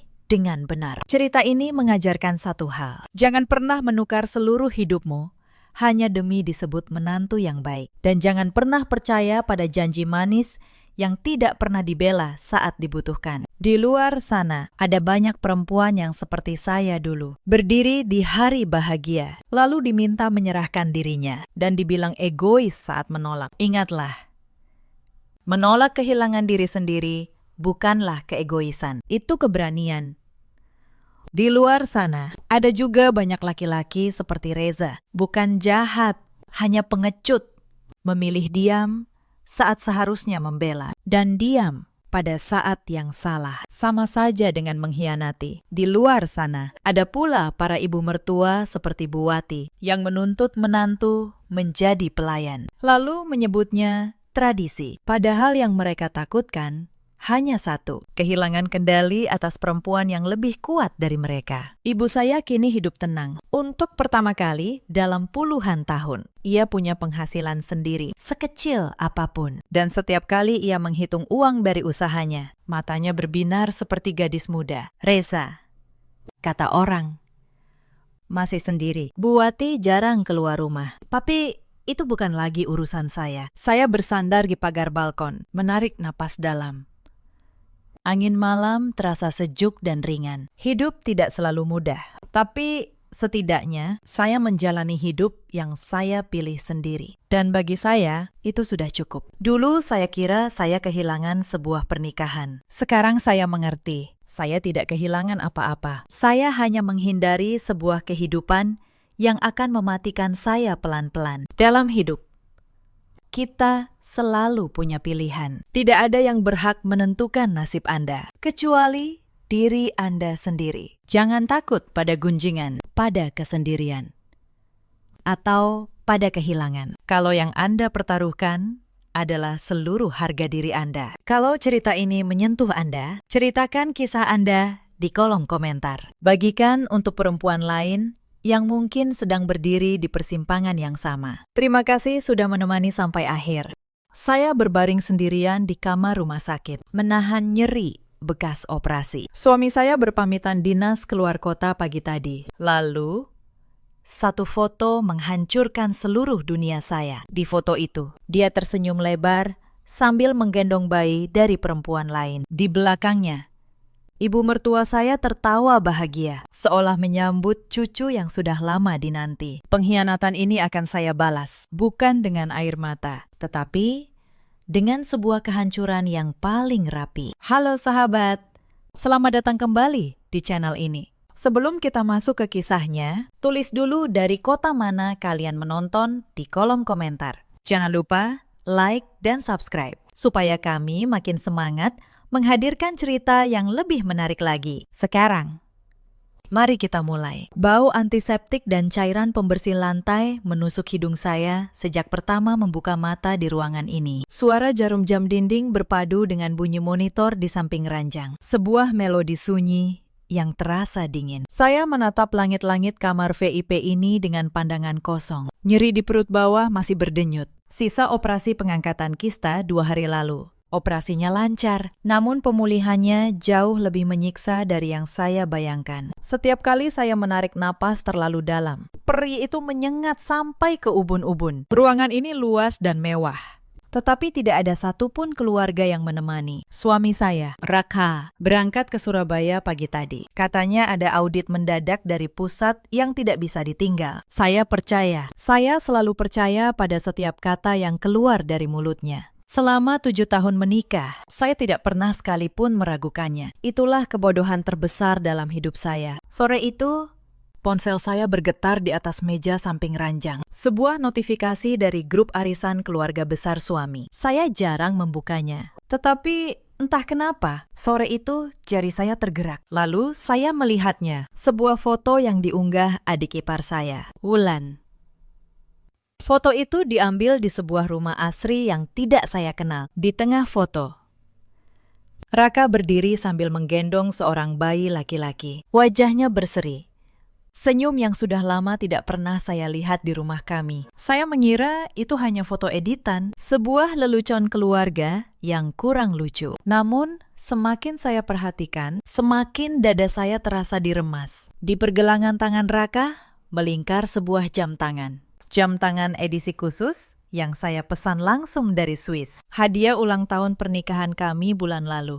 Di balik jam itu, ada ukiran inisial nama kami berdua. Tidak mungkin ada jam yang sama persis di dunia ini. Air mata jatuh tanpa bisa saya tahan. Pandangan saya mengabur. Tetapi saya memaksa diri membaca keterangan di bawah foto itu. Selamat datang ke dunia, jagoan kecil Om Raka. Akhirnya keluarga kita lengkap. Lengkap. Kata itu menusuk lebih dalam daripada bekas operasi di perut saya. Di kolom komentar, ibu mertua saya menulis dengan emotikon hati. Cucu ganteng, kebanggaan bunda. Sehat selalu, nak.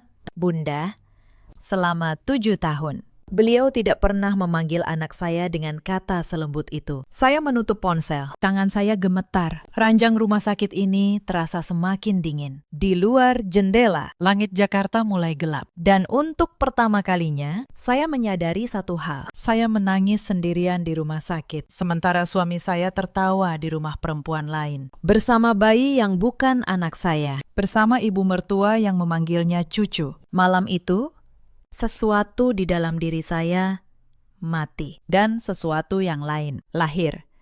Nama saya Sinta Maheswari. Usia saya 34 tahun. Saya bekerja sebagai manajer keuangan di sebuah perusahaan tekstil di kawasan Sudirman. Perusahaan itu bukan perusahaan asing. Itu adalah perusahaan keluarga suami saya. Sudah 7 tahun saya menikah dengan Raka. Dan sudah 6 tahun saya memegang seluruh keuangannya. Orang melihat saya sebagai menantu yang beruntung. Menikah dengan pewaris pabrik tekstil ternama. Tetapi kebenarannya jauh berbeda dari yang terlihat. Pabrik itu hampir bangkrut saat saya pertama menikah dengan Raka. Hutang menumpuk. Arus kas berantakan. Gaji karyawan tertunda berbulan-bulan. Sayalah yang membenahi semuanya. Satu persatu. Selama 6 tahun. Saya menyusun ulang pembukuan, menutup kebocoran, menegosiasi ulang hutang ke bank. Perlahan, pabrik yang sekarat itu kembali bernapas, lalu tumbuh, lalu berkembang. Dan saya melakukan semua itu dalam diam, tanpa pernah meminta pengakuan. Saya pikir itulah arti pengabdian seorang istri. Saya pikir jika saya bekerja cukup keras, keluarga ini akan menerima saya. Saya salah. Sangat salah. Bagi mereka, saya hanyalah mesin pencetak uang, mesin yang membiayai gaya hidup mereka. Sementara mereka menertawakan saya di belakang, mesin yang menghidupi sebuah keluarga bahagia, di mana saya bahkan tidak diundang. Ibu mertua saya, Bu Sumarni, tidak pernah menyukai saya sejak awal. Beliau selalu bilang, saya terlalu sibuk bekerja, terlalu dingin, terlalu kaku. Beliau ingin menantu yang manis di dapur, bukan menantu yang sibuk dengan angka. Saya selalu mencoba membuktikan diri, memasak di akhir pekan, meski lelah. Mengantar beliau ke dokter, membayar semua tagihannya tanpa pernah mengeluh. Tetapi di mata beliau, saya tetap orang asing yang merampas anaknya. Adik ipar saya, Wulan, lebih buruk lagi. Usianya 29 tahun, dan dia tidak pernah bekerja sehari pun dalam hidupnya. Setiap bulan, dia datang ke rumah dengan daftar permintaan yang semakin panjang. Tas baru, liburan ke luar negeri, uang muka, mobil. Semua atas nama keluarga. Dan setiap kali saya ragu, dia akan mengadu pada ibunya. Lalu Raka akan datang pada saya dengan wajah memohon. Tolong, Sinta, demi keluarga. Demi keluarga. 2 kata itu sudah menguras tabungan saya bertahun-tahun. Tetapi saya tetap memberi. Karena saya pikir Cinta artinya berkorban. Saya tidak tahu bahwa pengorbanan saya hanya dianggap kelemahan. Saya tidak tahu bahwa di balik senyum mereka ada rencana yang jauh lebih busuk. Saya tidak tahu bahwa sementara saya membanting tulang, suami saya membangun keluarga kedua. Dan ibu mertua saya menyambut keluarga itu dengan tangan terbuka. Raka dan saya menikah 7 tahun lalu di sebuah gedung sederhana di Bekasi. Saat itu dia bukan siapa-siapa. Anak pengusaha yang pabriknya hampir disita bank. Saya, lulusan akuntansi terbaik di angkatan saya, bekerja di kantor konsultan keuangan ternama. Banyak yang menentang pernikahan kami, termasuk orang tua saya. Kamu terlalu pintar untuk laki-laki seperti itu, kata ayah saya saat itu. Tetapi saya jatuh cinta, dan cinta membuat saya buta pada semua peringatan. Di tahun-tahun pertama, Raka memang manis. Dia bilang, saya adalah penyelamat hidupnya, bahwa tanpa saya, dia bukan apa-apa.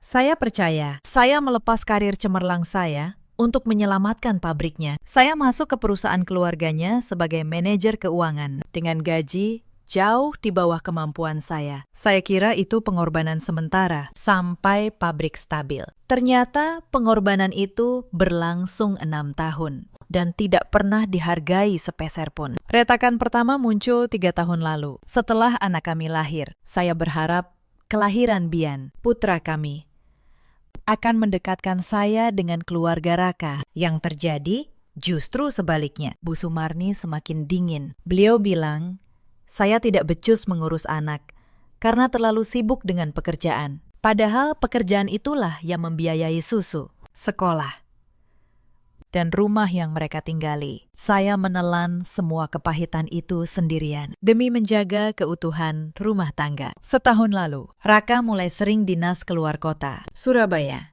katanya, untuk mengawasi cabang pabrik yang baru dibuka. Awalnya sebulan sekali, lalu 2 minggu sekali, lalu hampir setiap pekan. Saya tidak curiga. Saya bahkan bangga mengira suami saya semakin rajin bekerja. Saya menyiapkan kopernya, mencuci bajunya, menunggu kepulangannya dengan masakan hangat. Sementara di kota lain, dia sedang membangun rumah tangga yang lain. Yang paling menyakitkan bukan pengkhianatannya. Yang paling menyakitkan adalah betapa rapinya semua orang menyembunyikannya dari saya. Wulan yang sering meminjam mobil saya ternyata mengantar Raka ke rumah perempuan itu. Bu Sumarni yang menelpon saya setiap pekan ternyata sudah menggendong cucu barunya berbulan-bulan. Bahkan beberapa teman dekat saya yang saya undang ke pernikahan sudah tahu sejak lama. Semua orang tahu, hanya saya, sang istri sah, yang dibiarkan buta. 3 hari setelah melihat foto itu, saya diizinkan pulang dari rumah sakit. Tidak ada yang menjemput. Saya memesan taksi sendirian dengan luka operasi yang masih perih. Sepanjang perjalanan, saya tidak menangis. Air mata saya sudah habis di kamar rumah sakit. Yang tersisa hanyalah ketenangan yang dingin. Ketenangan seorang akuntan yang sedang menghitung. Saya tidak akan berteriak. Saya tidak akan melabrak. Saya akan melakukan apa yang paling saya kuasai. Saya akan menghitung, lalu menagih.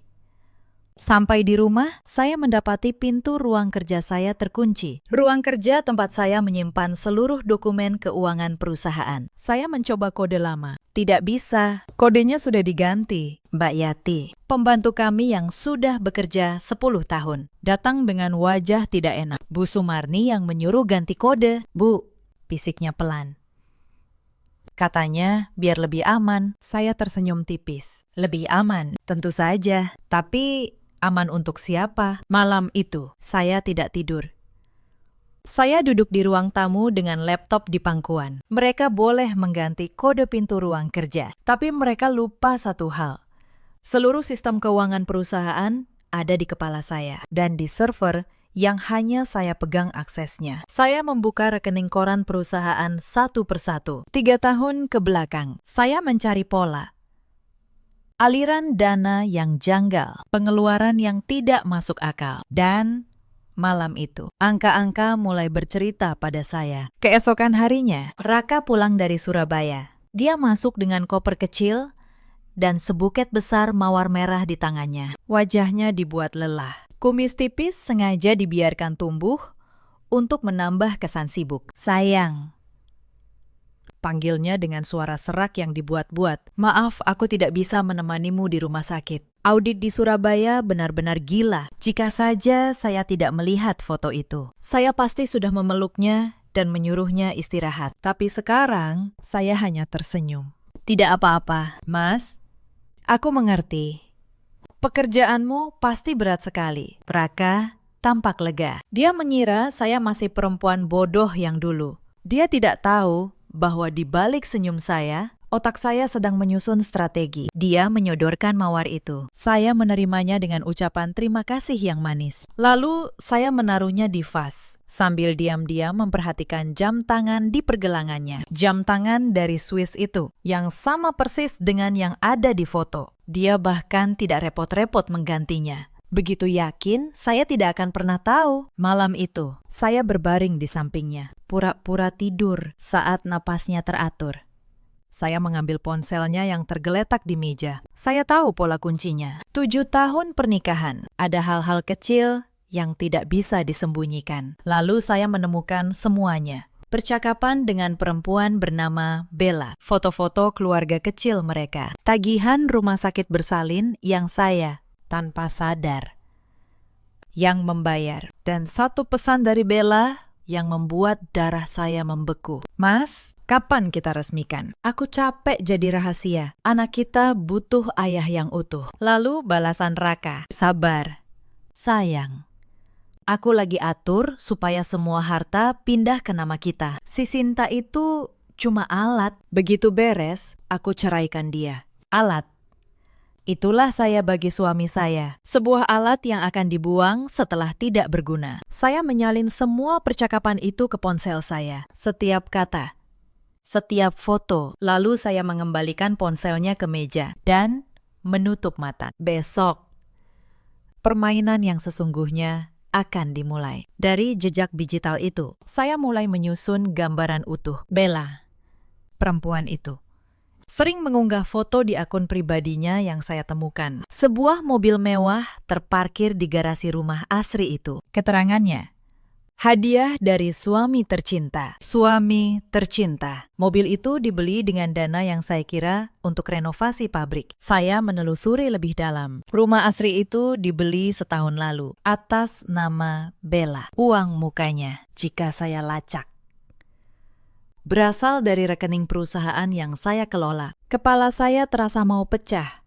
membayangkan betapa bodohnya saya selama ini. Saya membiarkan diri ditipu mentah-mentah, dijadikan mesin pencetak uang untuk menghidupi keluarga bahagia yang merampas posisi saya. Ibu mertua yang selalu dingin pada saya ternyata bersikap seperti ibu kandung pada Bella. Wulan yang sering meminjam mobil saya ternyata supir pribadi pasangan selingkuh itu. Bahkan Bian, anak saya sendiri, pernah dibawa bertemu Bella tanpa sepengetahuan saya. Semakin saya telusuri, semakin banyak kebusukan yang terungkap. Saya menemukan kartu kredit perusahaan yang dipakai Raka untuk belanja kebutuhan rumah Bella. Tagihan popok, susu, sampai perabotan mewah, semua dibebankan ke pos biaya operasional pabrik. Selama setahun terakhir, hampir 1,5 miliar rupiah mengalir keluar dengan cara seperti itu. Uang yang seharusnya untuk gaji karyawan dan pengembangan pabrik dipakai membiayai keluarga gelapnya. Saya mencatat setiap angka dengan tangan yang dingin, tanpa lagi meneteskan air mata. Saya juga menemukan bahwa Wulan ikut menikmati hasil penggelapan itu. Beberapa transfer dari rekening perusahaan mengalir ke rekening pribadi Wulan dengan keterangan palsu. Mereka semua bersekongkol menguras perusahaan yang saya bangun dengan keringat saya sendiri. Ibu mertua saya, suami saya, adik ipar saya, dan perempuan simpanan itu. Sebuah komplotan rapi. Dan saya, sang penyelamat perusahaan, justru dijadikan kambing hitam yang akan dibuang. Tetapi mereka lupa. Akuntan yang teliti tidak pernah kehilangan jejak 1 rupiah pun selama beberapa hari. Saya mengumpulkan semua bukti dalam diam. Saya tidak menangis lagi. Saya tidak mengeluh. Saya hanya bekerja. Saya menyalin setiap dokumen, mencetak setiap mutasi rekening, menyusun setiap bukti transfer. Saya membuat sebuah map tebal, berisi seluruh kebusukan keluarga itu. Hitam di atas putih, tidak bisa dibantah, tidak bisa dihapus. Sementara mereka merasa menang. Saya sedang menyiapkan jaring yang akan menjerat mereka semua. Langkah pertama, saya harus memastikan posisi hukum saya kuat. Saya menghubungi seorang teman lama, Pak Tigor, seorang auditor independen dan ahli hukum perusahaan. Kami bertemu diam-diam di sebuah kafe kecil di Tebet, jauh dari mata keluarga Raka. Saya menyerahkan semua dokumen yang sudah saya susun. Beliau memeriksanya dengan teliti, lalu beliau menatap saya. Bu Sinta, apakah Ibu sadar dengan apa yang Ibu pegang ini? Saya mengangguk. Saya sadar. Pakistan. Itu sebabnya saya datang ke Bapak. Pak Tigor menjelaskan sesuatu yang bahkan tidak disadari oleh Raka dan ibunya. Selama 6 tahun membenahi pabrik, saya tidak hanya bekerja sebagai manajer keuangan. Saya pernah menyuntikkan dana pribadi untuk menyelamatkan perusahaan dari kebangkrutan. Dan dana itu, secara hukum, tercatat sebagai penyertaan modal atas nama saya. Ibu bukan sekedar karyawan di perusahaan ini, kata Pak Tigor pelan. Ibu adalah salah satu pemegang saham terbesar, dan mereka tidak tahu itu. Saya terdiam sejenak, mencerna kata-kata itu. Selama ini saya merasa hanya menumpang di rumah orang lain. Ternyata sebagian besar dari rumah itu, saya yang membangunnya, saya yang memilikinya. Mereka memperlakukan saya seperti pembantu di dalam aset yang sebagian sahnya milik saya. Pak Tigor tersenyum. Sekarang, kita tinggal menentukan kapan dan bagaimana Ibu menggunakannya. Saya membalas senyum itu. Untuk pertama kalinya setelah berhari-hari, saya merasa hidup kembali. Minggu berikutnya, ujian datang lebih cepat dari dugaan saya. Wulan datang ke rumah dengan wajah berseri, membawa undangan pernikahannya yang dicetak mewah. Mbak Sinta, katanya dengan nada manja, aku mau menikah 3 bulan lagi. Gedungnya yang paling mahal di Jakarta. Lalu dia menyodorkan secari kertas. Daftar anggaran pernikahan. Angkanya membuat saya menahan napas. 500 juta rupiah. Untuk 1 hari pesta. Dan tentu saja, lanjutnya sambil tersenyum lebar, Mbak yang bayar, kan? Kan Mbak yang paling kaya di keluarga ini. Dulu, saya pasti sudah mengangguk pasrah. Tetapi hari itu, saya hanya menatapnya dengan tenang. Wulan, kata saya pelan, pernikahan adalah hal yang sakral. Sebaiknya kamu dan calon suamimu yang membiayainya sendiri, supaya lebih berkah. Wajah Wulan langsung berubah. Senyumnya menghilang. Apa maksud Mbak? Selama ini Mbak selalu bayar semua kebutuhan keluarga. Kenapa sekarang pelit? Pelit. Setelah 6 tahun menguras tabungan saya, sekarang saya disebut pelit. Saya tidak pelit. Wulan, jawab saya, masih dengan suara tenang. Saya hanya sedang belajar untuk berhenti membiayai orang-orang yang tidak menghargai saya. Wulan terdiam, lalu wajahnya memerah karena marah. Mbak berani melawan keluarga ini. Mbak pikir Mbak siapa? Cuma menantu yang numpang kaya di sini. Saya tidak menjawab. Saya hanya tersenyum dan beranjak pergi ke kamar. Di belakang saya, terdengar Wulan menelepon ibunya dengan suara berapi-api. Saya tahu badai akan datang. Badai itu datang keesokan harinya dalam wujud Bu Sumarni. Beliau datang ke rumah saya dengan wajah keras, langsung menuju ruang tamu. Sinta, katanya tanpa basa-basi, kamu sudah berani membentak adik iparmu. Sudah lupa diri kamu siapa. Saya menyiapkan teh untuk beliau dan duduk dengan tenang di seberangnya. Saya tidak membentak siapapun. Bu, saya hanya menolak membiayai pesta pernikahan Wulan. Mata Bu Sumarni membelalak. Kamu berani menolak setelah semua yang keluarga ini berikan padamu. Saya hampir tertawa mendengar kalimat itu. Semua yang keluarga ini berikan. Apa yang pernah mereka berikan selain hinaan dan tuntutan tanpa henti. Tetapi saya tidak berdebat. Berdebat dengan orang yang muka tembok hanya membuang energi. Bu, kata saya punya satu permintaan. Bisakah Bu kembalikan kode ruang kerja saya? Saya butuh untuk pekerjaan. Bu Sumarni mendengus. Tidak perlu. Mulai sekarang, urusan keuangan perusahaan akan diambil alih Raka dan akuntan baru. Kamu istirahat saja di rumah. Disitulah saya mengerti rencana mereka. Mereka ingin menyingkirkan saya dari keuangan perusahaan. Mengganti saya dengan akuntan baru yang patuh. Supaya mereka bisa memindahkan semua aset dengan bebas. Mereka pikir, begitu saya tidak lagi memegang keuangan, saya tidak punya kekuatan apapun. Mereka tidak tahu bahwa justru di tangan saya tersimpan kunci dari segalanya. Saya hanya tersenyum manis. Baik, Bu. Kalau itu mau, Ibu, saya istirahat saja. Tetapi, mereka membuat satu kesalahan fatal sebelum menyingkirkan saya. 3 hari kemudian, Raka datang dengan setumpuk dokumen dan wajah penuh bujukan. Sayang, katanya manis, ada sedikit masalah arus kas di pabrik. Aku butuh tanda tanganmu untuk pengajuan pinjaman bank. Sebagai jaminan, kita pakai rumah ini. Saya membaca dokumen itu pelan-pelan. Sebuah surat kuasa untuk menjaminkan rumah kami ke bank. Pinjaman senilai 2 miliar rupiah atas nama Raka. Dan jika pinjaman itu gagal dibayar, rumah yang saya tempati bersama anak saya akan disita. Dulu, saya pasti menandatanganinya tanpa membaca. Karena saya percaya pada suami saya. Tetapi sekarang, saya tahu persis kemana uang 2 miliar itu akan mengalir. Bukan untuk pabrik, tetapi untuk membangun hidup baru Raka bersama Bella. Saya menatap Raka, lalu tersenyum lembut. Tentu, Mas. Tapi aku perlu baca dulu beberapa hari, ya, biar aku paham. Raka tampak tidak sabar. Tetapi, dia menahan diri. Jangan lama-lama, ya. Pabrik butuh dana cepat. Saya mengangguk. Dalam hati, saya berkata, kamu tidak akan pernah mendapat tanda tangan itu, Mas. Malam itu, saya menemui Pak Tigor lagi. Mereka sudah mulai bergerak, kata saya.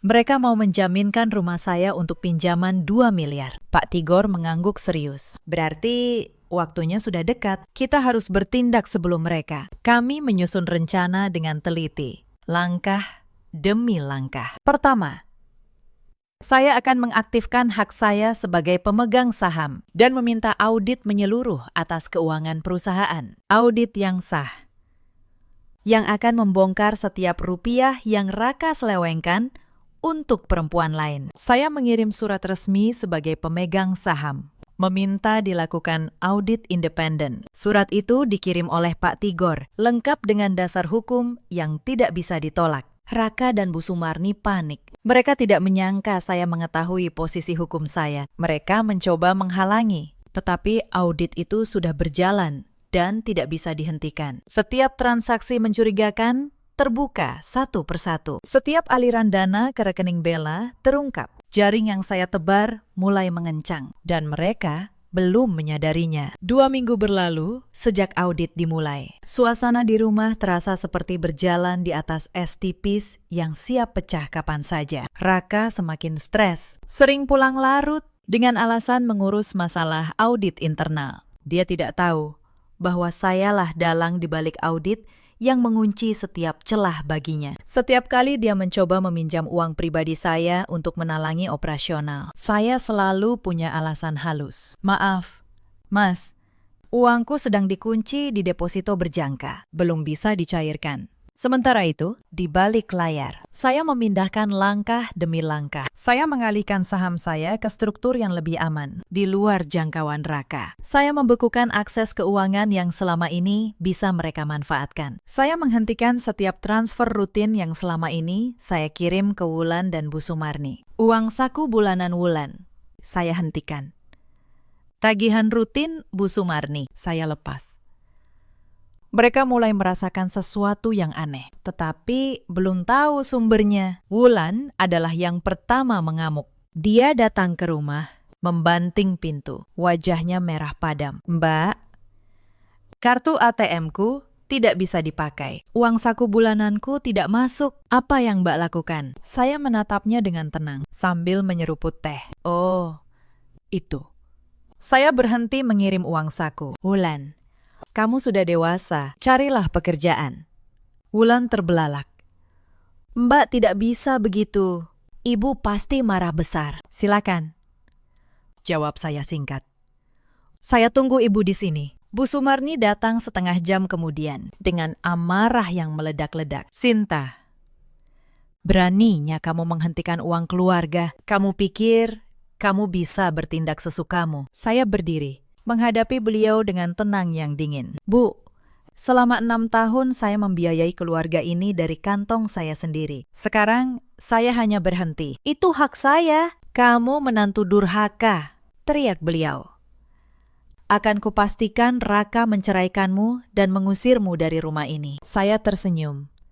"Silahkan, Bu.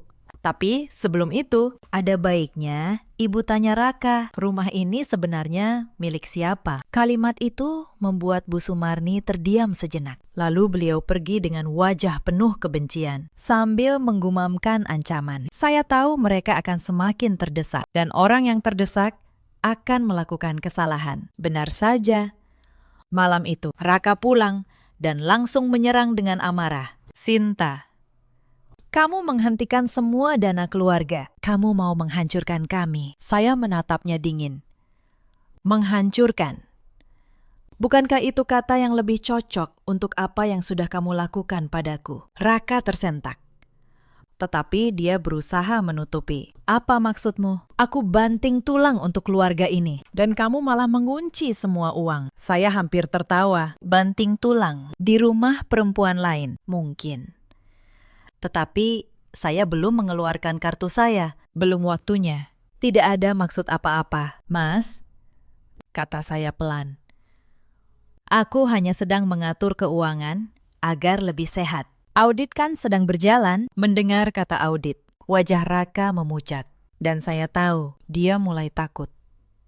Beberapa hari kemudian, sebuah kejadian membuat kesabaran saya benar-benar habis. Sore itu, saya pulang lebih awal dan tidak menemukan Bian di rumah. Mbak Yati bilang, "Bian dijemput neneknya untuk jalan-jalan sebentar." Hati saya berdebar tidak enak. Saya menghubungi Bu Sumarni, tetapi teleponnya tidak diangkat. Saya melacak lokasi melalui jam pintar yang dipakai Bian, dan lokasinya membuat dada saya sesak. Anak saya dibawa ke rumah asri itu, rumah Bella. Saya langsung memesan taksi dan pergi ke sana dengan tangan gemetar. Sampai di depan rumah itu, saya melihat pemandangan yang menusuk hati saya. Bian, putra saya, sedang bermain di halaman bersama bayi Bella, diawasi Bu Sumarni yang tertawa riang. Mereka membawa anak saya untuk bermain bersama anak dari perempuan simpanan suami saya. Seolah mereka semua adalah satu keluarga besar yang bahagia. Dan saya yang justru orang asing. Saya mengetuk pagar dengan keras. Bu Sumarni terkejut melihat saya. Lalu wajahnya berubah keras. "Sedang apa kamu di sini?" tanya beliau dengan nada menantang. "Saya menjemput anak saya, Bu," jawab saya, menahan amarah yang mendidih. "Bian tidak ada urusan di tempat ini. Bian juga cucu saya. Saya berhak membawanya kemanapun saya mau," balas Bu Sumarni angkuh. "Tidak, Bu," kata saya tegas. "Anda tidak berhak membawanya bertemu perempuan yang menghancurkan rumah tangga anak Anda sendiri." Saya menggandeng tangan Bian dan membawanya pergi dari tempat itu tanpa menoleh lagi. Malam itu, saya memeluk anak saya erat-erat, bersumpah tidak akan membiarkan mereka mengotori hidupnya lagi. Kejadian itu menjadi titik balik bagi saya. Selama ini saya bersabar demi menjaga keutuhan keluarga yang ternyata sudah lama membusuk. Tetapi saat mereka mulai menyeret anak saya ke dalam permainan kotor mereka, kesabaran saya berakhir. Saya menemui Pak Tigor keesokan paginya dan meminta agar semua proses dipercepat. Saya tidak mau menunggu lagi. "Pakistan," kata saya. "Saya ingin semuanya selesai secepat mungkin." Pak Tigor mengangguk. "Audit hampir rampung.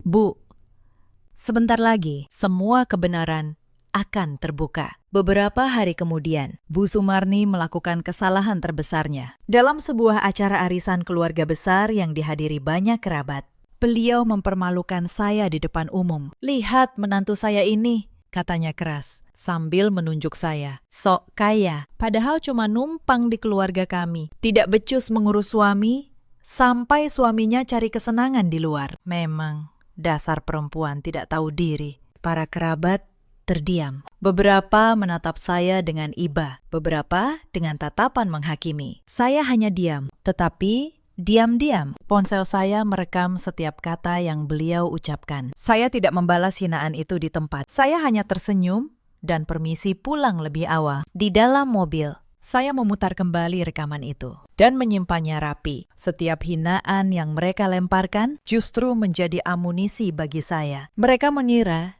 diamnya saya adalah kekalahan, padahal itu adalah persiapan. Mereka terus menggali lubang mereka sendiri, semakin dalam, tanpa menyadarinya. Dan saya dengan tenang hanya menunggu saat yang tepat untuk membiarkan mereka jatuh ke dalamnya. Beberapa hari kemudian, sebuah undangan datang ke rumah. Undangan peresmian cabang baru perusahaan di sebuah hotel mewah di kawasan Pondok Indah. Acara besar dihadiri rekan bisnis, pejabat, dan seluruh keluarga besar. Raka yang akan tamping sebagai pemimpin perusahaan membuka cabang baru dengan bangga. Dia tidak tahu cabang itu bisa dibuka justru karena dana dan kerja keras saya selama bertahun-tahun. Dan dia tidak tahu bahwa di acara itulah saya akan memberikan pukulan terakhir. Saya menatap undangan itu lama di kepala saya. Semua kepingan rencana mulai jatuh ke tempatnya. Audit yang sudah selesai,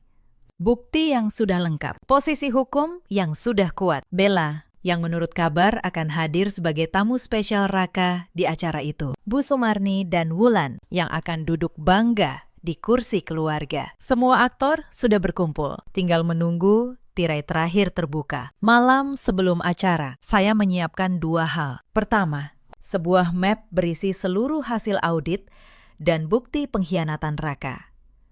Kedua, sebuah kotak kado kecil berpita merah yang akan saya berikan pada Bella. Saya menatap bayangan saya di cermin. Perempuan yang dulu lemah dan selalu mengalah sudah tidak ada lagi. Yang berdiri di sana adalah perempuan yang siap merebut kembali harga dirinya. Besok, di hadapan semua orang, kebenaran akan terungkap. Dan tidak ada yang bisa menghentikannya. Malam peresmian tiba. Hotel mewah di Pondok Indah itu bermandikan cahaya. Ballroom besar dipenuhi rekan bisnis, pejabat, dan keluarga besar yang berdandan necis. Saya datang sendirian, mengenakan gaun hitam sederhana namun elegan. Tidak ada perhiasan berlebih, tidak ada riasan mencolok. Hanya ketenangan di wajah saya. Beberapa tamu menoleh, terkejut melihat saya hadir. Mereka mengira saya sudah disingkirkan. Di panggung utama, Raka berdiri dengan jas mahal dan senyum penuh percaya diri. Bu Sumarni dan Wulan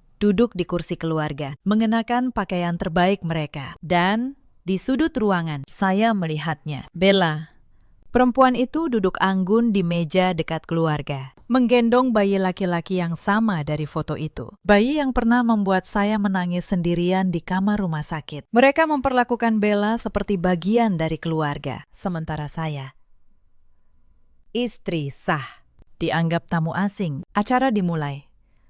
Raka naik ke podium untuk memberi sambutan. Terima kasih atas kehadiran semua tamu undangan, katanya lancar. Cabang baru ini adalah hasil kerja keras saya selama bertahun-tahun. Hasil kerja keras saya hampir tertawa mendengar kalimat itu. Para tamu bertepuk tangan. Raka tersenyum bangga, menikmati pujian yang sebenarnya bukan haknya. Saya menunggu dengan sabar di kursi belakang, sambil memegang map dan kotak kado di pangkuan. Setiap kata sombong yang keluar dari mulutnya hanya membuat pukulan saya nanti terasa semakin manis. Setelah sambutan, ada sesi ramah tamah. Saya berdiri dan dengan langkah tenang berjalan menuju meja tempat Bella duduk. Bu Sumarni langsung menegang melihat saya mendekat. Wulan menatap saya dengan waspada. Saya berhenti tepat di depan Bella dan tersenyum hangat. Selamat malam, kata saya. Saya Sinta, istri sah Raka. Kita belum pernah berkenalan secara resmi, ya.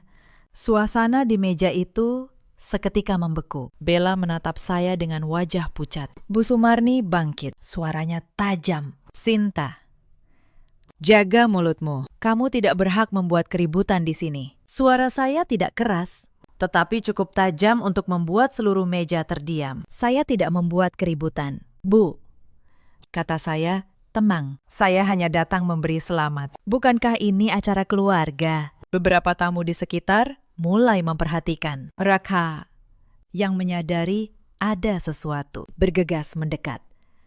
Sinta, apa yang kamu lakukan? Desisnya.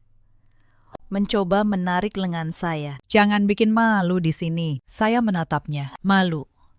Sebentar lagi, kamu akan tahu arti kata malu yang sebenarnya. Mas, saya mengangkat kotak kado berpita merah yang saya bawa dan menyerahkannya pada Bella. Mbak Bella, kata saya dengan nada tenang namun tegas. Saya datang ke sini bukan untuk melabrak Anda. Anda juga korban dari kebohongan laki-laki ini. Sebagai hadiah atas kelahiran putra Anda, saya membawakan kado spesial. Silakan dibuka. Bella menatap kotak itu dengan ragu dan takut, tetapi didorong rasa penasaran. Dia membukanya perlahan. Di dalam kotak itu bukan hadiah bayi, melainkan setumpuk dokumen dan sebuah surat. Wajah Bella berubah pucat saat membaca lembar pertama. Itu adalah hasil audit keuangan perusahaan, kata saya.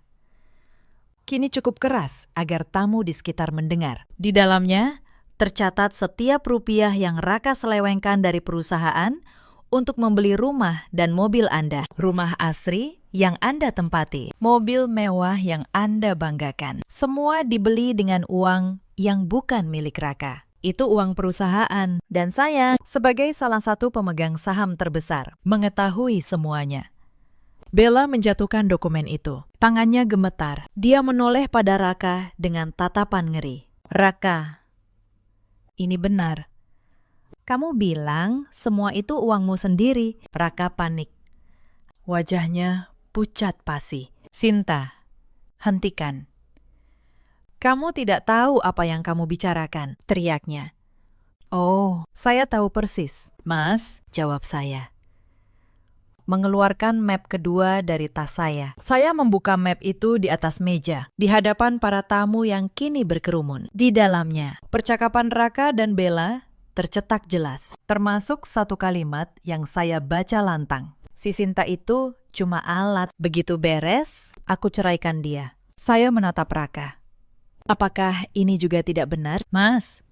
Seluruh ballroom terdiam. Lalu mulai terdengar bisik-bisik di antara para tamu. Para rekan bisnis dan pejabat saling berpandangan, terkejut dengan apa yang baru saja terungkap. Bu Sumarni mencoba menyelamatkan situasi. Ini fitnah. Sinta memfitnah anak saya. Saya menoleh pada beliau dengan tenang. Fitnah.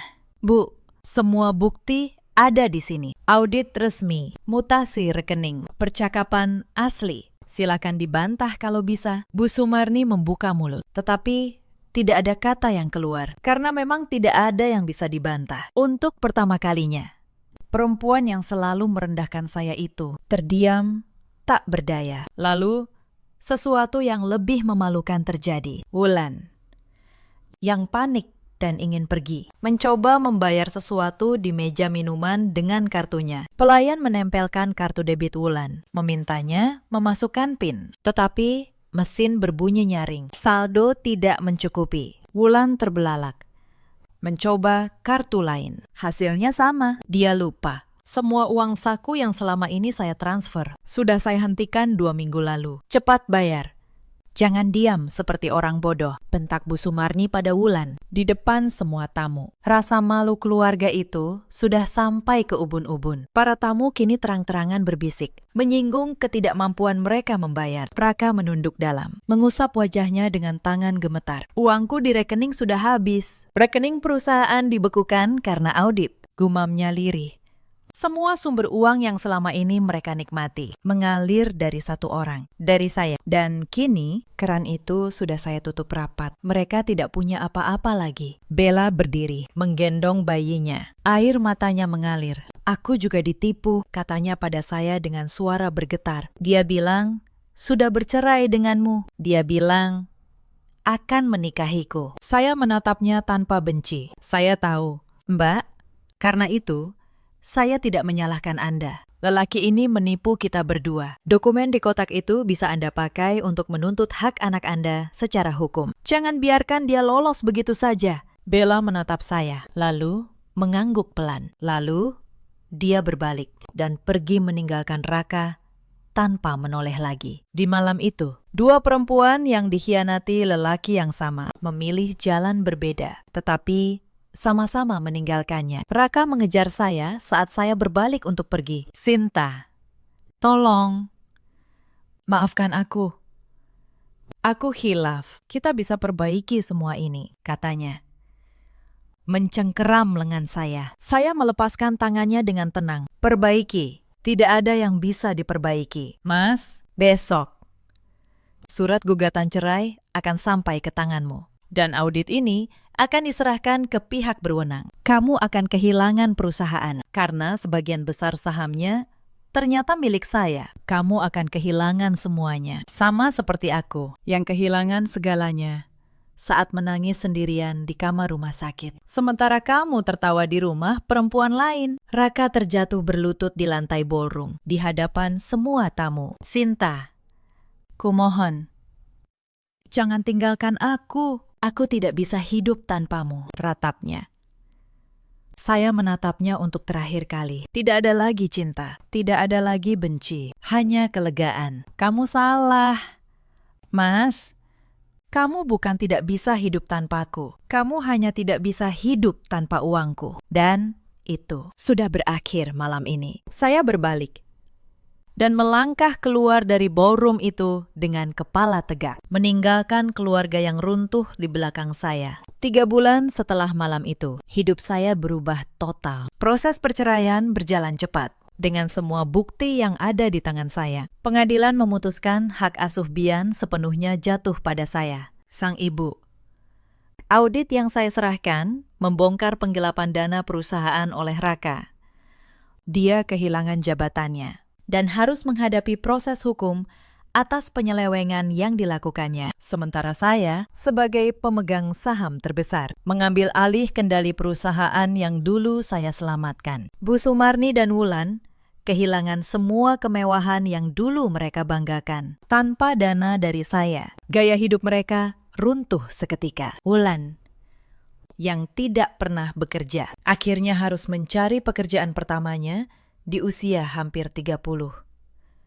Pernikahan mewahnya batal karena calon suaminya mundur saat tahu keluarga itu tidak sekaya yang terlihat. Bu Sumarni yang dulu begitu sombong, kini hidup sederhana, menanggung malu di mata kerabat. Karma ternyata tidak pernah salah alamat. Bella, perempuan itu, menuntut hak nafkah untuk anaknya secara hukum. Dengan dokumen yang saya berikan, dia memenangkan tuntutannya. Raka kini harus menanggung kewajiban yang dulu dia kira bisa dia hindari. Anehnya, saya tidak lagi membenci Bella. Kami berdua korban dari lelaki yang sama. Dan kadang, musuh terbesar kita ternyata bukanlah perempuan lain, melainkan lelaki pengecut di antara mereka. Saya memilih untuk berhenti membenci dan mulai membangun hidup baru. Setahun kemudian, perusahaan yang saya pimpin membuka cabang baru. Kali ini, cabang yang benar-benar saya bangun dengan keringat dan kejujuran. Di acara peresmian, seorang rekan bisnis senior, Pak Darmawan, menghampiri saya di balkon. Beliau mengangkat gelasnya. Selamat atas cabang baru ini. Bu Sinta, Anda luar biasa malam ini. Saya sudah 10 tahun di bisnis ini dan jarang melihat pemimpin sekuat Anda. Saya tersenyum dan membalas, terima kasih. Pakistan, saya hanya berhenti meletakkan hidup saya di tangan orang yang salah. Saya menatap langit malam dari balkon itu. Dulu, saya pikir kehilangan rumah tangga adalah akhir dari segalanya. Ternyata, itu adalah awal dari kehidupan saya yang sesungguhnya. Pengkhianatan itu, sepahit apapun, justru menyelamatkan saya dari lelaki yang salah. Menyingkirkan orang-orang yang hanya memanfaatkan saya, agar saya bisa berlari menuju takdir saya sendiri. Saya tidak butuh gelar istri yang patuh, jika harganya adalah harga diri saya. Bian, putra saya, tumbuh bahagia di sisi saya. Dia tidak lagi hidup dalam rumah penuh kebohongan dan kepura-puraan. Setiap pagi, saya mengantarnya sekolah dengan tangan saya sendiri. Setiap malam, saya menemaninya tidur dengan ketenangan yang dulu tidak pernah saya miliki. Untuk pertama kalinya dalam 7 tahun, saya merasa benar-benar utuh, bukan sebagai mesin pencetak uang, tetapi sebagai seorang perempuan dan seorang ibu. Cerita ini mengajarkan kita satu hal yang sederhana. Jangan pernah meletakkan seluruh harga dirimu di tangan orang yang tidak menghargainya. Dan jangan pernah merasa lemah hanya karena kamu memilih bersabar. Di luar sana, ada banyak perempuan yang seperti saya dulu, bekerja keras, mengabdi, namun dianggap tidak ada. Kalian tidak lemah. Kesabaran kalian bukan kebodohan, melainkan kekuatan yang sedang menunggu waktunya. Saat waktu itu tiba, bangkitlah. Bukan dengan amarah, tetapi dengan kelas dan martabat. Ada juga banyak suami di luar sana yang seperti Raka, yang menganggap pengorbanan istrinya sebagai hal yang biasa, sampai akhirnya kehilangan segalanya. Dan ada pula para ibu mertua yang memilih membela kesalahan anaknya demi gengsi semata. Pada akhirnya, semua perbuatan akan kembali pada pelakunya, cepat atau lambat, karena karma tidak butuh diburu. Ia hanya butuh waktu untuk menemukan jalan pulangnya. Dan keadilan, sepelan apapun, selalu datang pada akhirnya. Dalam hidup, kita selalu punya pilihan. Memilih untuk terus menunduk, atau memilih untuk berdiri dan merebut kembali martabat kita. Saya memilih yang kedua, dan itu adalah keputusan terbaik yang pernah saya ambil. Jika kalian sedang berada di posisi saya dulu, ingatlah, kalian jauh lebih kuat dari yang kalian kira. Ceritakan kisah kalian di kolom komentar. Mungkin cerita kalian akan menguatkan orang lain di luar sana. Terima kasih sudah menemani sampai akhir. Sampai jumpa di kisah berikutnya.